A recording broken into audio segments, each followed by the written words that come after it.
Estamos unidos em nome do Pai, do Filho e do Espírito Santo. Amém. Primeira leitura. O homem é justificado pela fé, sem a prática da lei judaica. Leitura da Carta de São Paulo aos Romanos 3, 21-30. Irmãos, agora, sem depender do regime da lei, a justiça de Deus se manifestou, atestada pela lei e pelos profetas, justiça de Deus essa, que se realiza mediante a fé em Jesus Cristo, para todos os que têm a fé. Pois diante desta justiça não há distinção. Todos pecaram e estão privados da glória de Deus, e a justificação se dá gratuitamente por sua graça, realizada em Jesus Cristo. Deus destinou Jesus Cristo a ser, por seu próprio sangue, instrumento de expiação mediante a realidade da fé. Assim Deus mostrou sua justiça em ter deixado sem castigo os pecados cometidos outrora, no tempo de sua tolerância. Assim ainda ele demonstra sua justiça no tempo presente, para ser ele mesmo justo, e tornar justo aquele que vive a partir da fé em Jesus. Onde estaria então o direito de alguém se gloriar? Foi excluído. Por qual lei? Pela lei das obras? Absolutamente não, mas, sim, pela lei da fé. Com efeito, julgamos que o homem é justificado pela fé, sem a prática da lei judaica. Acaso Deus é só dos judeus? Não é também Deus dos pagãos? Sim, é também Deus dos pagãos, pois Deus é um só. Palavra do Senhor. Graças a Deus. Salmo responsorial. Salmo 129, 130. No Senhor se encontra toda graça e copiosa redenção. Das profundezas eu clamo a vós, Senhor, escutai a minha voz. Vossos ouvidos estejam bem atentos ao clamor da minha prece. Se levardes em conta nossas faltas, quem haverá de subsistir? Mas em vós se encontra o perdão, eu vos temo e em vós espero. No Senhor ponho a minha esperança, espero em sua palavra. A minha alma espera no Senhor mais que o vigia pela aurora. No Senhor se encontra toda graça e copiosa redenção. Aclamação ao Evangelho. Aleluia, aleluia, aleluia. Sou o caminho, a verdade e a vida, ninguém vem ao Pai, senão por mim. Evangelho. Peçam contas do sangue de todos os profetas, desde o sangue de Abel até o sangue de Zacarias. Proclamação do Evangelho de Jesus Cristo, segundo Lucas 11, 47, 54. Naquele tempo, disse o Senhor, ai de vós, porque construís os túmulos dos profetas, no entanto, foram vossos pais que os mataram. Com isso, vós sois testemunhas e aprovais as obras de vossos pais, pois eles mataram os profetas e vós construís os túmulos. É por isso que a sabedoria de Deus afirmou, eu lhes enviarei profetas e apóstolos, e eles matarão e perseguirão alguns deles, a fim de que se peçam contas a esta geração do sangue de todos os profetas, derramado desde a criação do mundo, desde o sangue de Abel até o sangue de Zacarias, que foi morto entre o altar e o santuário. Sim, eu vos digo. Serão pedidas contas disso a esta geração. Ai de vós, mestres da lei, porque tomastes a chave da ciência. Vós mesmos não entrastes, e ainda impedistes os que queriam entrar. Quando Jesus saiu daí, os mestres da lei e os fariseus começaram a tratá-lo mal, e a provocá-lo sobre muitos pontos. Armavam ciladas para pegá-lo de surpresa, por qualquer palavra que saísse de sua boca. Palavra da salvação.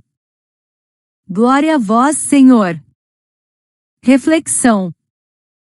Irmãos e irmãs, hoje somos convidados a mergulhar na profundidade da misericórdia divina, revelada não por méritos humanos, mas pela fé que nos une a Cristo. A carta aos Romanos, escrita por São Paulo por volta do ano 57 d.C., dirigida à comunidade cristã de Roma, composta por judeus e gentios, é um grito de liberdade espiritual. Paulo, judeu convertido e apóstolo dos gentios, escreve num contexto de tensão entre os que ainda se apegavam à lei mosaica e os que pela fé, encontravam em Jesus a plenitude da salvação. Ele não nega a importância da lei, mas revela que ela não é o caminho último da justificação. A justiça de Deus se manifesta agora não por obras da lei, mas pela fé em Jesus Cristo que se entregou por nós. Naquele tempo, o mundo romano era marcado por desigualdades, por uma religiosidade ritualista e por um sistema político opressor. Os judeus viviam sob o domínio de César, e muitos esperavam um Messias libertador político. Paulo, porém, anuncia um Messias que liberta o coração. Ele rompe com a lógica meritocrática da religião e proclama que todos, judeus e pagãos, são justificados gratuitamente pela graça. Essa mensagem é revolucionária. Ela derruba muros, desfaz fronteiras e revela um Deus que não é propriedade de um povo, mas Pai de todos.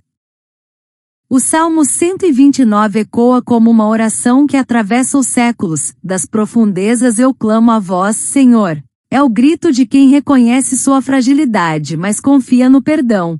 O salmista, talvez um levita ou um fiel em peregrinação ao templo, expressa a esperança que nasce da misericórdia. Ele sabe que se Deus levasse em conta nossas faltas, ninguém subsistiria. Mas é justamente no Senhor que se encontra a redenção copiosa. Essa esperança que brota da fé é a mesma que Paulo anuncia. Não somos salvos por perfeição, mas por confiança no amor que nos alcança. No Evangelho segundo Lucas, escrito entre os anos 80 e 90 depois de Cristo, destinado a cristãos de origem grega e gentílica, Jesus denuncia a hipocrisia dos mestres da lei. Ele fala num contexto de crescente oposição religiosa, onde os líderes espirituais haviam se tornado guardiões de uma fé elitista que excluía e oprimia. Jesus, com coragem profética, revela que os mesmos que homenageiam os profetas com túmulos são filhos daqueles que os mataram. Ele expõe a incoerência de uma religião que celebra o passado, mas rejeita a verdade viva. A sabedoria de Deus envia profetas e apóstolos, mas o coração endurecido prefere o silêncio da pedra ao clamor da verdade. A justificação pela fé, como proclamada por São Paulo em Romanos 3, é um dos pilares da teologia cristã, e encontra eco profundo na tradição patrística e nos documentos magisteriais da Igreja. Santo Agostinho, ao combater o pelagianismo, heresia que afirmava que o ser humano poderia alcançar a salvação por seus próprios méritos, reafirma que ninguém é justificado senão pela fé, que opera pela caridade de Spiritua Litera, capítulo 32. Essa fé, longe de ser mera crença intelectual, é uma entrega confiante e amorosa à ação redentora de Cristo. O Concílio de Trento de 1545 a 1563, em resposta à Reforma Protestante, reafirma que somos justificados gratuitamente, porque ninguém pode merecer a graça inicial da justificação, Decreto sobre a Justificação, capítulo 8, mas também ensina que essa fé deve ser viva, acompanhada das obras da caridade como fruto da graça recebida. Liturgicamente, essa verdade é celebrada na oração eucarística, quando proclamamos que em Cristo temos redenção pelo seu sangue, expressão que remete diretamente à linguagem paulina de expiação, ilastrion em grego, que significa lugar de misericórdia, evocando o propiciatório do templo onde Deus se manifestava. Espiritualmente, essa justificação nos convida a abandonar toda pretensão de autossuficiência e a viver como mendicantes da graça. Como dizia São João da Cruz, o mais puro ato de fé é aquele que nasce na noite escura da alma, quando tudo parece perdido, mas Deus permanece. Assim, a fé que justifica é também a fé que ilumina, que transforma, que nos insere no mistério pascal de Cristo, onde a justiça de Deus não é condenação, mas reconciliação. E como nos recorda o Catecismo da Igreja Católica, 1992, a justificação é a obra mais excelente do amor de Deus manifestado em Jesus Cristo e pela graça do Espírito Santo. Nesse mistério somos chamados não apenas a crer, mas a viver como justificados, como filhos reconciliados, como testemunhas da misericórdia que não exclui, mas abraça. Concluindo, Hoje também nós vivemos tempos de distanciamentos, de religiosidade superficial, de sistemas que excluem e de vozes proféticas silenciadas. Quantos são perseguidos por denunciar injustiças, por anunciar o reino com coragem? Quantas vezes construímos túmulos simbólicos, homenagens vazias, enquanto ignoramos os vivos que clamam por justiça? Jesus nos alerta, a chave da ciência foi tomada e muitos são impedidos de entrar. É um chamado à conversão, à escuta, à abertura do coração. A palavra de hoje nos convida a abandonar a glória das obras e abraçar a humildade da fé. A justiça divina não é recompensa, é dom de Deus. Não é privilégio, é graça. Não é exclusão, é inclusão. Somos todos pecadores, todos carentes de redenção, todos convidados a confiar. A fé não é fuga da realidade, mas força para transformá-la. É pela fé que reconhecemos o sangue dos profetas derramado ontem e hoje, e é pela fé que nos tornamos justos, não por nós, mas por Cristo. O tema central desta reflexão é a justificação pela fé, que revela a misericórdia de Deus como dom universal, derrubando barreiras religiosas, culturais e sociais, e nos chamando à autenticidade, à escuta profética e à esperança viva. Oração. Senhor, Deus da justiça e da misericórdia, hoje me coloco diante de Ti, não com mãos cheias de méritos, mas com o coração aberto, ferido e esperançoso. Reconheço que, como Paulo escreveu, todos pecamos e estamos privados da Tua glória. Mas também reconheço que é pela fé, não pela força, não pela lei, não pela aparência que somos justificados. Ensina-me a confiar mais na Tua graça do que nas minhas obras, a viver como quem foi alcançado, não como quem conquistou.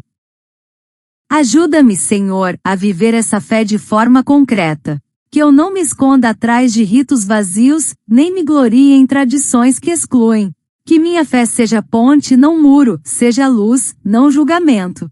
Que eu saiba escutar o clamor dos que estão nas profundezas como salmista, e que eu seja resposta de esperança para quem espera pela aurora.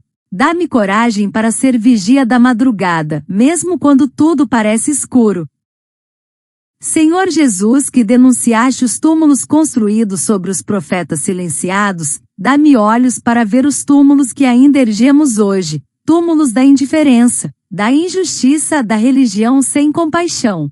Que eu não seja cúmplice do silêncio, mas voz que clama por verdade. Que eu não tome a chave da ciência para mim, mas a compartilhe com os que buscam sentido, com os que têm sede de Ti.